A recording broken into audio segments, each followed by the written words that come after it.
Bonjour, donc moi je suis Sylvie, l'adjointe du DSI et surtout la référente du dossier patient. Je vais vous parler du dossier patient. Le dossier patient médical est initié dès la consultation médicale et avec le consentement du patient pour son hospitalisation. Il comprend les premières données de santé du patient qui justifient son besoin d'hospitalisation. Le dossier patient permet à chaque professionnel de santé de noter les éléments essentiels du projet de soins. Il est l'outil de coordination de tous les professionnels qui assurent la prise en charge du patient. Il doit être complété quotidiennement avec des écrits lisibles, informatisés. Le dossier du patient est accessible sur chaque ordinateur de la clinique via des codes personnels qui rendent son accès confidentiel aux seuls professionnels concernés. Des éléments suivants doivent être à minima tracés dans le DPI. Donc, l'identification du patient, le bénéfice-risque de l'hospitalisation ainsi que le consentement du patient aux soins, dont la transfusion, l'autorisation d'opérer si c'est un mineur. La personne de confiance, la personne à prévenir, l'évaluation des besoins de la personne âgée, l'immobilisation, la dénutrition, la confusion, les chutes, l'incontinence, les effets indésirables des médicaments.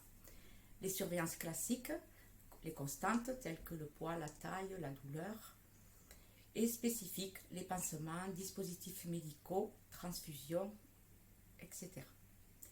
Les comptes rendus des professionnels, médecins, transmission ciblée, kinés, psy, tous les intervenants du séjour, les prescriptions, validation pharmaceutique, administration du médicament, avec la justification et la non-justification de l'administration, et la double vérification si médicament à risque.